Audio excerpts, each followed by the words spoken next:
You are watching Media Monitor. I'm your host, Alicia Jali.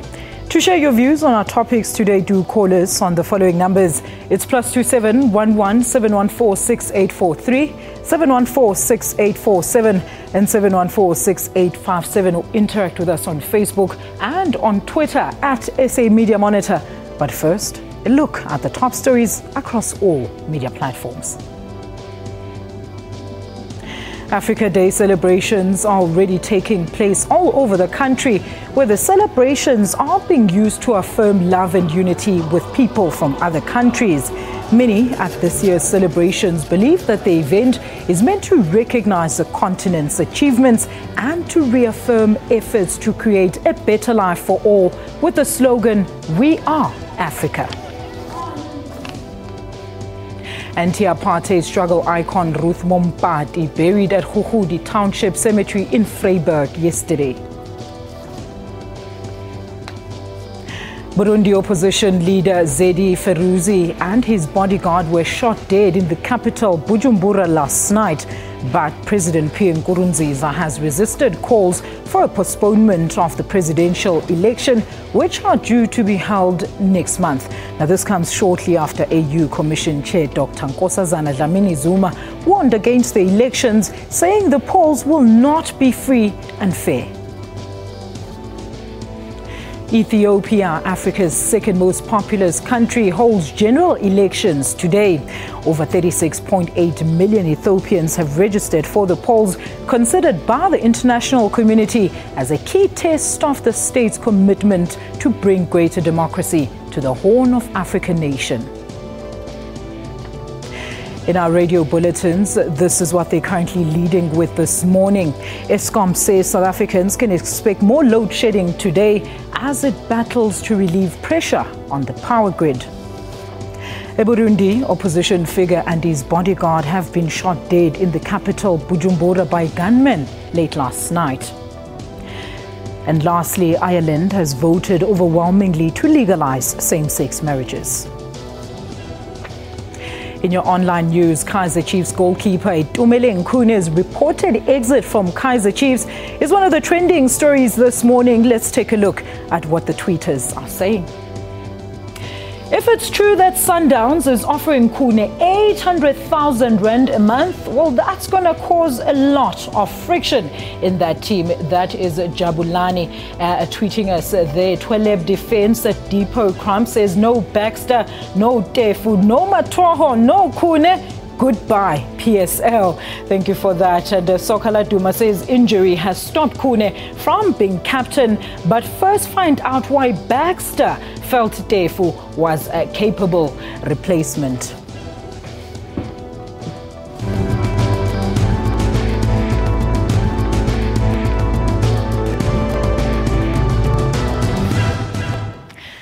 Welcome and good morning. Our guest today, joining me here in our studios, is Mr. Mondli Makhanya. Now, he is currently the City Press's editor-at-large. He's the former chairperson of SANEF, and he has also worked as editor for several newspapers like the Sunday Times as well as the Mail and Guardian.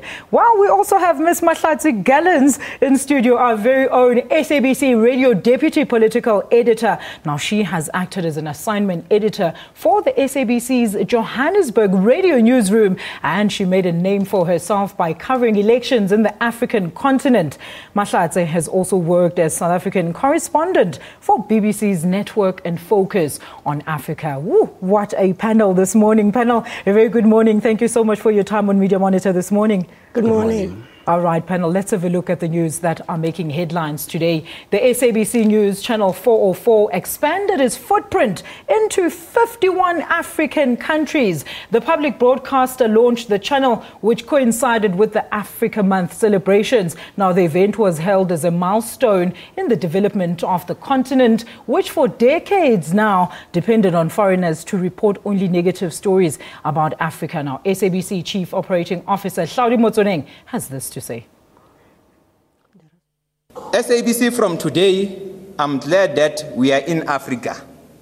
For the first time, SABC is doing very well financially. We are stable. Now, before we look at today's newspaper headlines, a quick comment about this launch. What do you feel, Mahlatse? No, I think it's quite an important milestone for the SABC. It's about Africa getting to know each other, and the only way we get to know each other is through news channels broadcasting across the continent and telling the African story from an African perspective. So I think a good milestone finally happening, because it has been a project long in the running. Absolutely. Put Mondli. Well, it is absolutely historic and magnificent, because I mean, like, you know, you've just had CNN, BBC, Al Jazeera, Sky, and so on, basically having that footprint, continental footprint. And now actually you have a channel from our own continent actually broadcasting onto the rest of the continent. It's magnificent. Wow, it must say, very proud to be part of that movement indeed. Let's now have a look at today's newspaper headlines. There we go, the Sunday Times. It says there, Trevor Noah's family tragedy. The Weekend Argus, Manenberg crackdown backfires.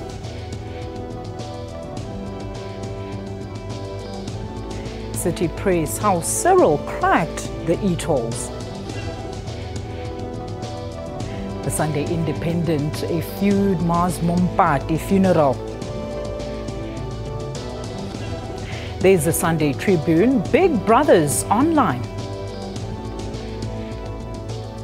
All right, let's have a look at the stories that we're going to discuss today. And of course, we're going to start with the Sunday Times. Now, the Sunday Times there is dealing with Trevor Noah's family tragedy. Well, basically, this is a story about the murder of yet another female, a fourth female actually, in Trevor Noah's family. This time it's his 24-year-old cousin who was murdered. And then right at the bottom of that page is just a quick summary of how Trevor Noah actually rose to stardom. What do you make of the story today, Mahlatse? No, I think the story highlights again the high incidence of femicide in our country. I mean, it happens at a time where we're seeing two bail applications, one in Limpopo of a woman who was killed allegedly by her husband, and also there's the PE, the Port Elizabeth teacher Jade, where the husband is also on bail application for killing her. And quite a worrying incident. I mean, the Oscar Pistorius trial highlighted the high incidence of femicide in our country. And this story again highlighting that, I mean, Trevor Noah's mother also reported that she had to survive gunshot wounds and left to dead. And I think, again, realizing that we are dealing with a serious crisis in South Africa. And I guess anything to highlight the femicide in our country. That's why making it to the front pages. Mondli. Well, exactly. I think because South Africa has a very, very violent culture, and it's something that we need to deal with as a country. We have 18,000 murders every single year. And unfortunately, it only comes to us once a prominent person is involved. And I think it resensitizes us to what everybody, people, particularly in the townships and in the working classes, actually exist with every single day. All right, let's move on to the next one there. And we have the Sunday Independent. It says the feud mars Mompati funeral. Well, this piece alleges that Ruth Mompati's niece, Cindy Ngaba, actually stunned mourners at the late stalwart's funeral yesterday when she made claiming that Ruth's real surname was actually not Mompati. It's a surname that she acquired while in exile. Shocking allegations of this, especially after such a send-off, Mahlatse. But I guess it again highlights, not all families are perfect. We all do have our secrets, behind-the-scenes squabbles that actually happen. But important that it didn't take away from who Ruth Mompati was to us as a nation and her contribution to our liberation struggle, especially for women emancipation, and her role and her dedication to the struggle against apartheid and coming back in a post-apartheid era to continue serving. So grateful that it did not at least overshadow her role and her contribution, and a lot of things said about her and her dedication to making sure that, as women, black women, are sitting here today, and at least that was highlighted throughout yesterday. Very true. Throughout since she passed away. Very true, Mahlatse. Nobody mentioned it wasn't putting her in the bad light. It was just family squabbles. Mondli, what do you think about this? I cannot remember a single prominent funeral where there was no family feud. It's either a secret child comes out or there's another family somewhere. and people fight over the corpse. So this stuff happens, and it makes for great newspapers. It makes for great news, and people skinner about it. And I think it's just one of those things. But it's unfortunate that, kind of like when you're celebrating such a great life, that there is something like that comes out. All right, let's move on now and have a look at the City Press. Now, here's a story. How Cyril cracked the e-tolls. Well, basically, City Press alleges that the current e-tolls deals, and now let me quote the paper, in its current form is a consequence of multiple layers of discussion between national government as well as at political level, and was then finally approved by a cabinet. It also alleges that the Deputy President Ramaphosa made a last-minute deal that actually saw the flat rate for all Gauteng motorists being introduced. Mahlatse, this has been a huge story since its inception. And I can imagine that there would be behind-the-scenes talks, because for Gauteng, especially ANC in Gauteng, e-tolls was a major issue in terms of last year's elections, seeing them drop by about 10%. And you know that the ANC in Gauteng had come out quite strongly against e-tolls, and hence we had that panel that was created by Premier David Makhura, because they know how much is at stake. And obviously we are going towards local government elections, and it's continuing to be an issue. So I can imagine there had been a lot of discussions within the ANC, especially with the relationship between national and provincial, not necessarily seen to be in good terms. So hearing that Paul Mashatile was pushing quite hard for more concessions to be made, but whether they will be able to win the Gauteng public with the concessions that have been made remains to be seen, just judging by the outrage that we've seen on social media and phone-ins on radio station. That's the next big thing. As some have been saying, e-tolls are like the albatross around the ANC government's neck, and what happens next? Will they get people to actually pay the e-tolls? That remains to be seen. Mahlatse, in a very different setting, and we're going to look into it. Everything that you've just mentioned is actually mentioned on a totally different story, looking at the woes within the ruling party. But we're going to have a look at that after the break. Mondli, what do you make of the story here? Well, what's very interesting here is that for the Department of Transport and for SANRAL, they are viewing this as a very technical issue. This money was spent, and the money needs to be paid for. There are people who took out bonds, etc., etc. But for the ANC, and particularly the ANC in Gauteng, it's a political issue.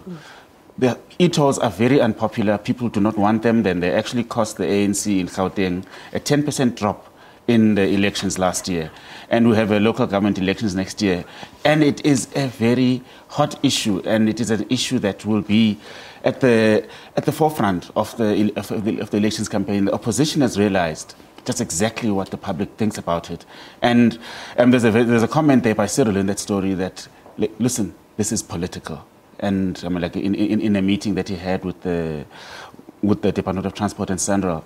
So I think it's just one of those things that, in as much as there's a recognition that money has to be paid, that Gautengers have great roads and money has to be paid back, that you cannot divorce it from the politics of the country. And I think that it's going to be a big fight between now and the end of now and the elections next year. That tension between national and Gauteng, because Gauteng, as I say, actually recognizes this. And I think that for Cyril, it's actually for Cyril Ramaphosa, he has to contest an election. It's considered an election for the national, for the leadership of the ANC in 2017. Right, so he has to score some victories. Let's leave it there on Mr. Ramaphosa. We're coming straight back after this, and we're going to discuss the news of the week, as well as inside newspaper stories catching our eye today. Do stay tuned for that and more. This is Media Monitor.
This is Media Monitor. Welcome back. If you've just joined us, our editors this morning, Ms. Mahlatse Gallerns, SABC Radio Deputy Political Editor, and Mr. Mondli Makhanya, Editor-at-Large for the City Press. Let's now have a look at the stories that caught media attention throughout the week. Yesterday, NC struggle stalwart Ruth Mompati was afforded a befitting Category 1 special funeral at her hometown of Vryburg. She was praised for the role she played during apartheid and negotiations. Panel, befitting send-off for an equally deserving individual. Let's start with you, Mondli, this time. No, absolutely. I think she is one of the greatest stalwarts of this country. She is one of those South Africans that you wish could be born every day. And you just want everybody to be like Ruth Mompati. She gave her entire life to the struggle. And you know, the most remarkable thing is that after liberation, she wanted nothing. She wanted no reward. She just basically wanted to continue serving. And she was truly exemplary. And I think that she's just one of those people that either in public service, in the private sector, everywhere, that we could just say, can we all be Ruth Mompatis? Mahlatse, are we ever going to be Ruth Mompatis in our lifetime? I think we can take a little bit from her, in the lives that we lead. You know, I got to meet her a few years back and went to her home in Vryburg, and the warmth when we arrived, and you know, for somebody who had contributed so much and with such good stature within the South African public, and she welcomed us into her home with such warmth. She was very candid about a lot of things. I remember at the time, I think we were talking to her around the Kisilebi matter, and she was quite very candid and always ready to give her opinions, but her dedication to South Africa and giving her all from such a young age and returning back to her hometown to continue serving, definitely a remarkable person. All right, and we're going to leave it there. We're going to let her go with the honor that she deserves and move on to our next big story. Now, the latest government offer to motorists on e-tolls has sparked controversy and mixed feelings. Let's have a quick look at this clip. This new dispensation demonstrates that we are both a listening, a responsive, a caring, and a responsible government. It addresses the concerns of Gauteng motorists, particularly those from low and medium income households, but at the same time it ensures that our approach to the construction and maintenance of a road infrastructure is a sustainable one. Now, once again, panel, this story dominated all week after that announcement by our Deputy President. Well, government argues that this deal actually meets motorists halfway. What is your view, Mahlatse?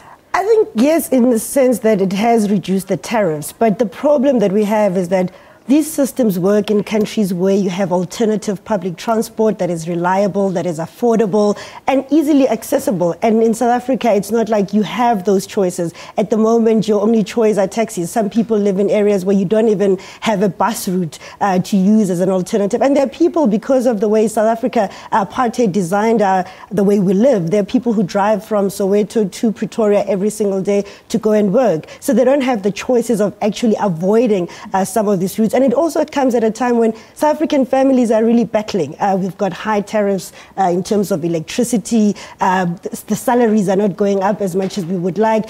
And I think they're going to really struggle to get South Africans to pay. A lot of anger from the threat that it's going to be linked to your disc. And people are already coming up with ways on how to actually try and avoid it. So I think there's going to be a lot of work that government needs to be done to convince people that this is indeed the only way to pay for e-tolls, because the other argument is that, you know, there's other cheaper way to collect the money, and so that most of the money that you're collecting doesn't go to international companies and actually goes towards the debt that we need to pay. So there is some acknowledgement from some that money needs to be paid for the public transport system, but whether urban tolling is the way to go, I don't know if South Africa was ready for it, but it is here, and government has to find a way to convince South Africans to actually pay for the routes. Mahlatse, one of the things that the Deputy President actually mentioned during his speech was the fact that this means that they're actually going to look further into our public transport system and try and finding ways to make it better, as you mentioned, because they do acknowledge the fact that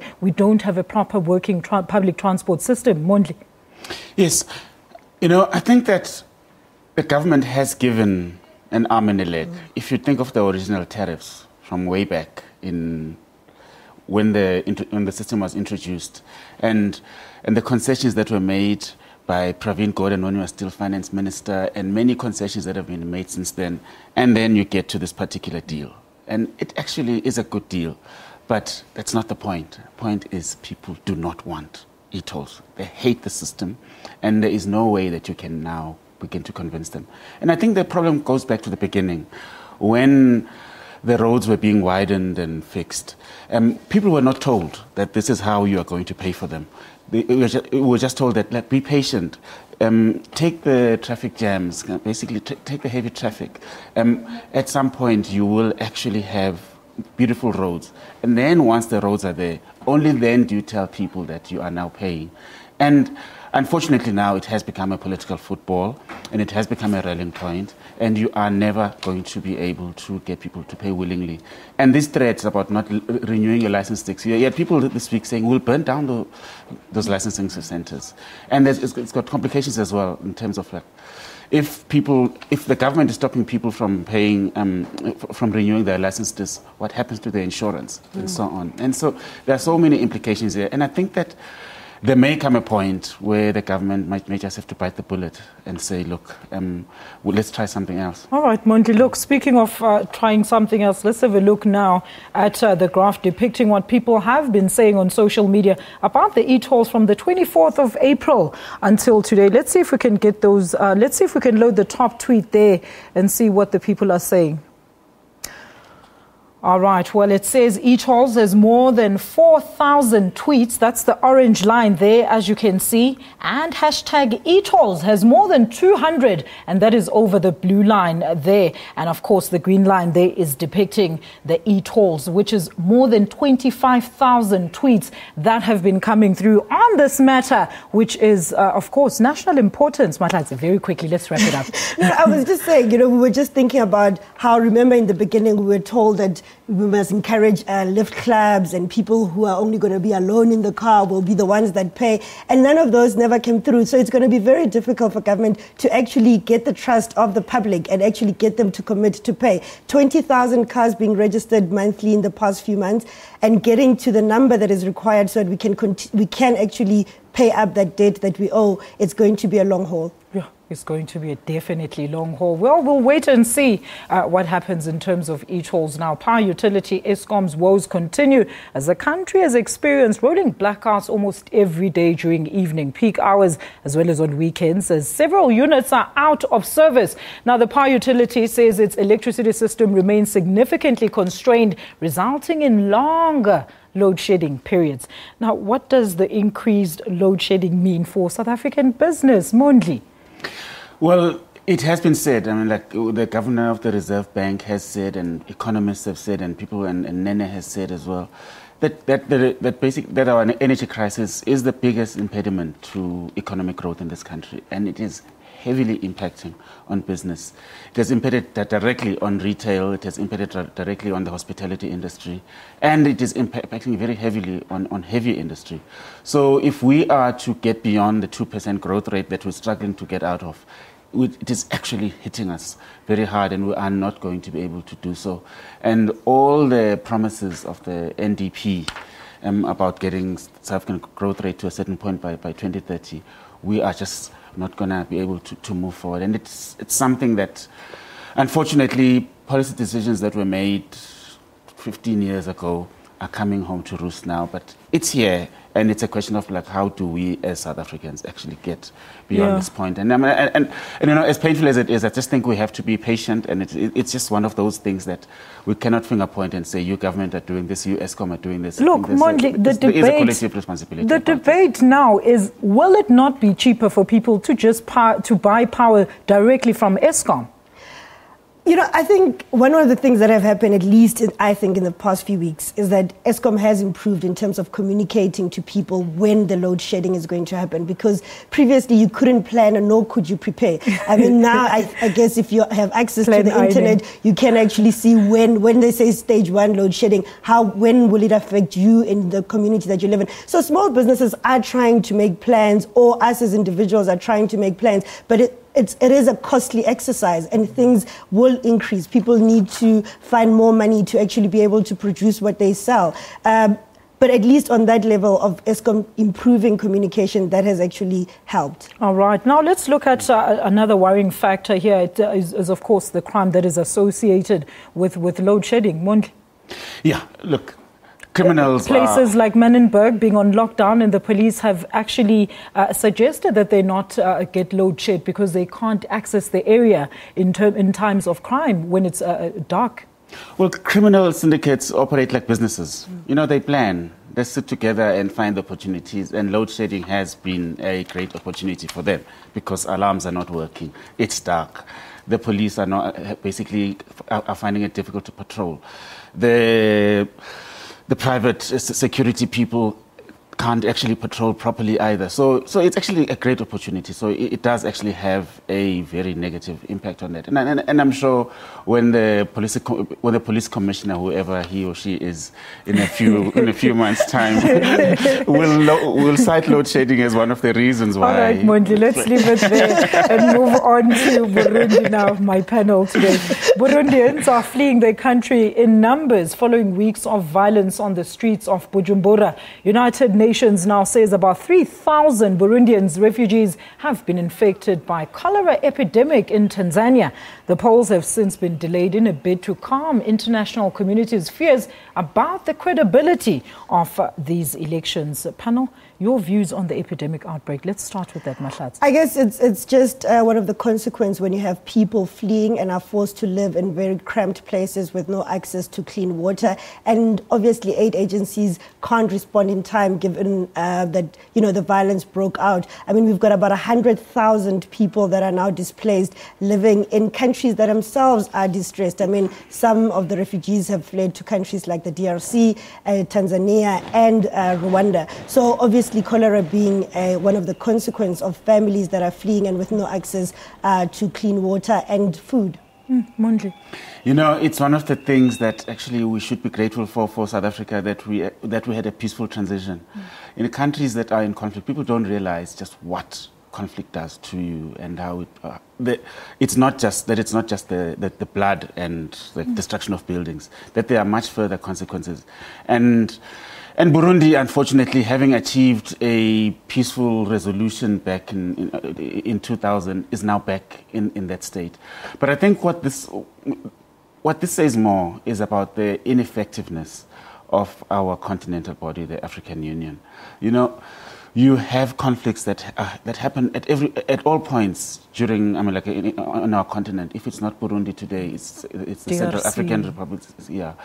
At some point, we have to go through a period on the continent where you can say guns were silent. There was peace throughout the continent, at least for a year.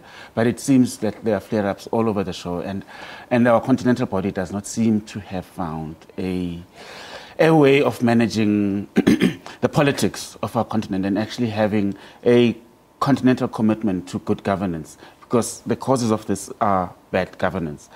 People wanting to hold on to power, people actually wanting to exercise authority in undemocratic ways. But what do you think we're likely to see in Burundi, Mahlatse, in this coming week? We saw that a very key political figure was killed now alongside his bodyguard yesterday. I know that the AU Commission, Chair Dr. Nkosazana Dlamini-Zuma, has sent a high-level delegation, but clearly something else needs to happen because we've seen the continued protest and we've seen the continued violence. Perhaps we need to go back to what we saw with the Arusha, what led to the Arusha agreement, where you have a focus group trying to get both sides to actually talk, because on the one level, the AU has the rules that say that you have to respect the constitution. If the constitution says you must stay for 2 terms, that's what needs to happen. But also on the other side, you've seen people unhappy with the fact that Pierre Nkurunziza, the president, is violating what they see as the constitution saying you can only stay for 2 terms, and that's why people are going to the streets. And it becomes quite an important issue that they need to deal with, because if you look, for example, in the DRC, for example, we saw this happening earlier in the year where people took to the streets when President Joseph Kabila was seen to be extending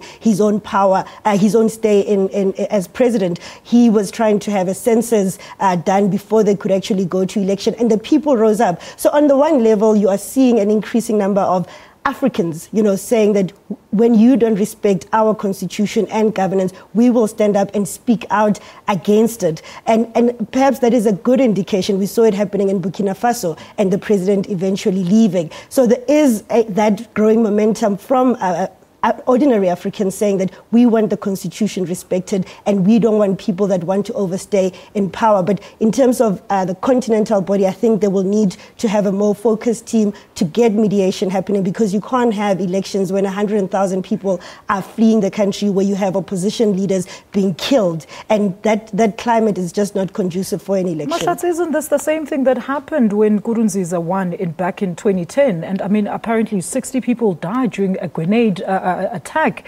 at one of the public spaces. Obviously, Burundi has had a violent past. They saw a civil war which was ethnic-based between the Tutsis and the Hutus. And, we thought that we had at least moved from that. And that is the fear now, that at the moment it is a political situation, but you don't want it to take the country back to that civil war that we saw. So that is why it is quite urgent that they deal with this quite quickly and actually the meetings that have been happening. We saw the Great Lakes leaders meeting in Angola. We saw the East African heads of states meeting in East Africa. But the violence is still continuing. Therefore, they need to be more forceful in terms of ensuring that there is dialogue and there is a peaceful resolution to this. All right, we're going to leave it there with our Inside Stories for the week. We'll now have a look at the newspaper Inside Stories for today. Now, these are stories that we feel deserve to be mentioned, as there are always twists and turns in the plots. Let's have a look at them now. All right, it is the Sunday Independent. We'll start with the Sunday Times there on page 2. It says, new ANC player Jordan goes on the offensive. All right, now the whole page 2 of Sunday Times actually is focusing on the ANC and the possible crisis. This is the story I was telling you about, Mahlatse, and the possible crisis it faces going into the elections next year. First talking about the divided party faces failure at the looming election, and then further talking about the heavyweights order party leaders in divided KZN to stop their squabbling. Allegations of a divided party. Let's start with you, Mondli. Yeah. In PE, in the Nelson Mandela Bay, the reason why Jordan has been sent there and dispatched from national heavyweight going down there is precisely because the faction fighting that has been happening in the ANC there has been debilitating. It has basically led to total dysfunction in the municipality. And I mean, we've had 4 mayors in 6 years, and since the 2011 election, Jordan is the 3rd mayor of the municipality. And basically that region is dysfunctional. The provincial leadership has tried to intervene and they've failed. The national leadership has tried to intervene and they've failed. Same thing is happening in eThekwini now. Basically that we have 2 very powerful factions fighting, and it is actually leading to another paralysis in the function of the ANC in that region. And National has tried to intervene again, and they seem to be failing. At the core of all of this is money. At the end of the day, it is about control of the municipal budgets, and until the culture of the organization changes from that to basically serving rather than people wanting access to resources, I think you're going to have these problems persisting. All right, let's look at the next one. There it is. Did the ANC protect killers? That's the City Press's page 8. Has SA Democratic Government contrived to protect apartheid security forces killers from prosecution? Well, this is a question asked by Mondli on page 8 of the City Press. Mondli, tell us about your piece. You specifically focused on Nokuthula Simelane's death as your angle. Well, I think Mahlatse should answer that. Let's start with your angle and then we'll hear Mahlatse's angle. Come on, Mondli. Yeah. Well, the story actually is about an MK operative, MK guerrilla Nokuthula Simelane, who was abducted by the security forces back in 1983 and tortured, and she disappeared. And nobody knows where she eventually ended up. Some policemen came forward at the TRC and they claimed responsibility for abducting, and some say, and some spoke about the torture bit, and some applied for amnesty. Some got amnesty, partial amnesty, and some didn't, and some actually didn't. So the case has been, and now the whole matter is about basically getting to the bottom of it. These people have not been prosecuted. They should have been prosecuted in the post-TRC phase, but they have not been prosecuted. Now the Legal Resources Center and the family of Simelane are using this case. They basically want to force the NPA to prosecute this matter. And activists are actually using it to force the prosecution of other post-TRC cases, because there seems to be a great reluctance on the part of the government to prosecute apartheid-era killers. And the feeling is that they are doing that in order to prevent the possible opening of the door for the prosecution of senior ANC leaders and ANC members for pre-1994 atrocity, for pre-1994 activities. So where is the story going, Mondli, basically? Well, it's going to be a very big one, because it's a big fight that's going to happen. The government, senior people in government, as far up as the president and others, are not very keen to reopen that door. And I think that, but once it gets to court, the law compels the NPA to prosecute without fear or favor. And actually, and there are people, there are victims, and there are families of victims who want justice for what happened to their loved ones. And let's leave it there. All right. Okay, Mondli, we'll leave it there. Unfortunately, you can't comment now, Mahlatse, because we're out of time. But to commemorate Africa Day, let's have a quick look at this clip by former President Thabo Mbeki with his I Am an African poem. I am an African. I owe my being to the hills and the valleys, the mountains and the glades, the rivers, the deserts, the trees, the flowers, the seas, and the ever-changing seasons that define the face of our native land. Well, we're going to take a quick ad break, and after that, we discuss Africa Day. Please stay with us. This is Media Monitor.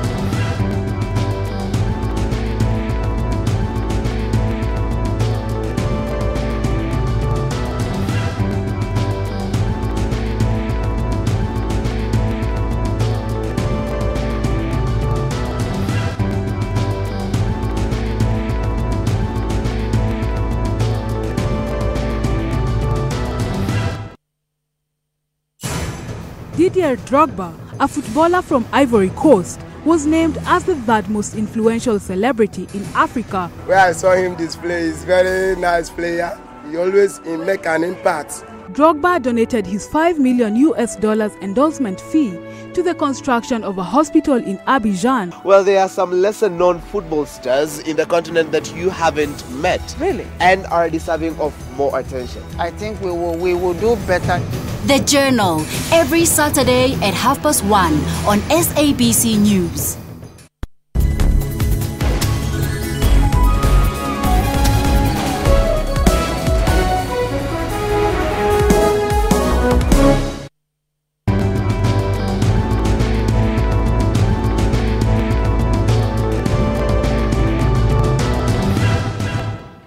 Welcome back to Media Monitor. Now, as the continent celebrates Africa Day tomorrow, South Africa is faced with major challenges such as migration problems, which are likely to increase as conflicts and turbulence on the continent continue.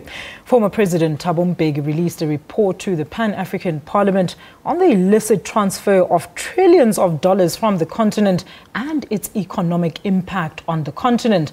However, there are some positive strides made by the bodies like the AU towards ending conflict and building peace in Africa. Now, to talk to us about Africa Day, let's welcome Advocate Zwelethini Madasa, who is the Secretary General for the Pan-African Parliament. He was also the Chairperson of the International Relations Committee Commission, the SA National Assembly, a member of the South African Parliament from 1999 to 2009, and also worked as a member of the executive of Black Advocates Forum and Advocates for Transformation. Advocate, wow, thank you so much for joining us. What an honor. Yes, thank you. Advocate, let's start there. Africa Day is upon us. The Pan-African Parliament had lots to say about our current issues as the migration issues as the continent. What are some of the major issues regarding migration that are actually hindering the process in Africa? Thank you very much. As far as migration is concerned, I can only speak for the Pan-African Parliament. Our current president, Honorable Bethel Amadi, about 2 weeks ago, went to see the president of the European Parliament after these tragedies of drownings in the Mediterranean Sea to discuss how Europe, through the European Parliament, should improve their immigration regulation to allow deserving youth from the continent to go and seek jobs in appropriate areas. They discussed the issue. I'm told also he was taken to the detention centers. He told us how deplorable the conditions are there in Europe where the people have been detained. But the Pan-African Parliament's view about this issue, which the late Gaddafi had a similar view, is that the people are following jobs. You know, what is happening is that we're exporting raw materials to Europe. For example, Cote d'Ivoire, they have these materials that they send overseas, and many other countries, Cameroon, the trees, and so on. So there is no beneficiation. The jobs are exported, and the jobs are created in Europe, whereas the materials are on the continent. So what do the young people do? There are no jobs. So they're following the jobs as it is, because the jobs are created on the other side. But now in Europe, they are putting stringent measures to prevent the people following their raw materials and ensuring that they participate in the job market. There's also an unfair trade system that we've been talking about for many years. There's a direct link between unfair trade and this problem of migration. Because if you have fair trade, then the continent is able to improve its supply mechanism. You have industrialization on the continent, and then the jobs are created here. People don't go to Europe because it's Europe. They go there because they want a living. So we're saying Europe cannot insist on unfair trade, discourage our exports, at the same time also discourage immigration. You know, they cannot eat their cake and have it. So that is where the problem is that we need to have a fair trade system between North and South. That's my next point, actually, Advocate, because I was about to say former President Thabo Mbeki, in his report at the Parliament, said that Africa will not recognize any of its growth goals if trillions of dollars are illicitly transferred outside the continent. But how can this then be addressed? Well, the report was presented. Our role as a parliament is to popularize that report, to take it to our members must take it to their national parliaments, distribute it so that each and every member has a copy of that report. They study it and understand its recommendations.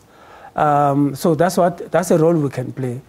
We also need a situation where, in terms of financial mechanisms and the laws that relate to better controls, the continent must ensure that it has a common position, because some countries are strong in regulating the issue of revenue leaving the continent, but others are not. So the issue is that we need to make sure that there's standardization and there's harmonization of regulation in this regard to prevent this outflow of finances. Something like an Africa Migration Act. Probably. Yeah, the Parliament is ready to. Probably what we could do is to develop a model law that could be applicable throughout the continent without imposition. All right. Thank you so much, Advocate, for your time here on Media Monitor. Thank you very much. All right. That is, of course, Advocate Zwelithini, who was speaking to us here on Media Monitor. Let's now listen to former President Thabo Mbeki with his I Am an African poem. Let's have a look at it once more. I am an African. I owe my being to the hills and the valleys, the mountains and the glades, the rivers, the deserts, the trees, the flowers, the seas, and the ever-changing seasons that define the face of our native land. Well, I'm definitely an African. What about you, panel? Let's find out what was your story of the week first, and what do you think will be prominent in the news this week, Mahlatse? I think definitely the big story of the week was the new dispensation on e-tolls that got everybody talking with all... still talking. And still talking. I think, that dominated the news throughout the week. I think in the coming week, we have the COSATU Special Central Executive Committee, and it will be interesting to hear if they're still as forceful on e-tolls as they have been in the past, because the President, Duma Dlamini, was saying that he wants a decision by the special CEC on e-tolls. And you know that there has been criticism against COSATU in terms of their relationship with government. If they will continue this fight against e-tolls, we will hear, but also, of course, with their own internal battles, with NUMSA trying to push forward a court date on their expulsion and preparing for the special National Congress that's coming up. There's always something happening while they're trying to fix something. Mondli, your story of the week and what's coming up in the news this week? I would say yes, definitely e-tolls and Eskom as well. The big fight about whether Eskom should be allowed to increase its tariff, its tariff by 25%, which will obviously have an impact on inflation. And I think that's going to be a big fight going forward. But then the big story of next week, another big story that's going to break, is the fact that the lawyers for the Marikana families and the victims of the Marikana massacre are going to court to force the president to release the report. And they've given him until this afternoon to indicate whether he's going to release it within 48 hours. So I think that there's going to be quite a bit of drama in the coming week around that. All right. Any developments on Eskom, you think, Mahlatse? I mean, already there is a fight brewing within the alliance, because already the SACP has come out to say that, you can't privatize Eskom, but Eskom is in financial dire straits, and some of the solutions that have been touted by the ANC is maybe selling parts of it, but already SACP, a partner in the alliance, is saying that should not happen. We'll also hear what COSATU has to say. But also another story that's been that we're expecting is the bail application of the mayor of the Panayiotou, in terms of whether he will get bail or not. And Burundi, what do you think will happen in Burundi, Mondli? Well, now people have the leaders of Africa, I think they're approaching a much more softly approach towards Burundi. Whereas before they were much harder, saying don't stand, that Nkurunziza needs to step back. But I think they're realizing now that they need to win his trust and talk to him very softly behind the scenes before, in order to get through to him. I think he was shutting off. So I think that story is going to be the big continental story for some time to come, because the deterioration is continuing to happen. Because the unrest also has not subsided. Exactly. And of course, you have the continental intervention, as Mahlatse mentioned earlier on. Mahlatse, what do you think we're going to see in this coming week? I think we need to hear from the African Union in terms of what needs to happen now going forward with Burundi, because every day that you leave it, more people are losing their lives, and you need to see action from the heads of states, and also to stop the violence, because that's what needs to happen first. Everybody's looking to the AU to come up with some form of intervention. Thank you so much, my panel, for your time. That is Mondli Makhanya as well as Mahlatse Gallerns. Your contributions, viewers, and suggestions are highly valued. Remember to engage with us. You can follow us on Twitter at SA Media Monitor, or alternatively share your views and comments on Facebook. Go to www.facebook.com/Media Monitor. Click like next to our page. You can also email us your views about the show. Our email address is mediamonitor at sabc.co.za. Thank you so much for watching Media Monitor. Do join us again next week. And in case you missed this live show, remember, you can still catch a repeat tomorrow morning at 2 a.m. We'll all be up watching it. Alternatively, go to our SABC YouTube link on www.youtube.com/SABC News. For myself, Alicia Jali, my panel, and the rest of the QTIV team, have yourself a blessed Sunday, and Africans, happy Africa Day. Goodbye.